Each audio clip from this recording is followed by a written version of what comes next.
How's it going, guys? Tyrant here, and I just finished watching the latest episode of Highschool DxD. Yeah, that's about right. And so, it can get a little weird, but normal at the same time for this show. So, what's the best way to explain this? So, the show, the episode. Okay, so it's been after the events of what happened at the whole Kyoto event. So that's over. So we're getting now back into the school stuff. So it kind of kicks it off actually in the demon realm or the devil realm, whatever you want to call it, or whatever it's called. And they're doing this play, and it was like, what? Sure. So it's like they're just doing this play, and it's like, oh yeah, it's fun and all because for a second I was like wondering what the hell is happening, but apparently the boob dragon is making his appearance, like kind of like how they have like Power Ranger shows and stuff like that, and so they had the boob dragon show, and yeah, it's like I'm like, kids are watching this, sure. But anyways, it's interesting and everything. I think it's like a little good fun way to kind of transition over just from the chaoticness that happened in the beginning of this season's arc, and just kind of re-stabilize itself because like, during that whole mess we actually got to see like a classic DxD a scenario where a girl's clothes rips, he's in that situation, the rest of the girls show up and boobs. What do you do? Yeah, and then just continuing on, then it kind of gets to seeing the one of the daughters of the Phoenix family.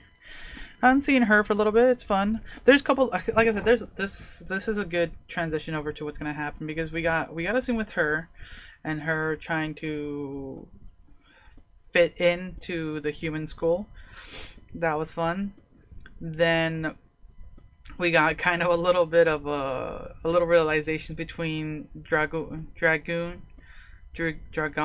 I forget what his name is, the dragon's name, and Issei, and like realizing that, well, it kind of sucks. You've been the Red Dragon Emperor for like hundreds and hundreds of years, and had many different like people like wield you, and this is the first time someone's wielded you, and they had to have boobs as power, and so it can be very demeaning. And I'm not gonna lie, that's like, ouch. It does kind of put a damper, and he needs some counseling. Apparently, he needs a counselor to talk things over. Apparently, it's not gonna affect him gathering power and stuff, but he just needs some emotional support. And Issei kind of like, I'm sorry, I didn't think it's gonna be. That was fun. Then things get a little darker, and I like that because it kind of shines some light onto the guy they're going to be fighting in the raiding game, and his kind of a little bit of a situation, a little bit more of expansion and what's happening with him. By that I mean, what is it?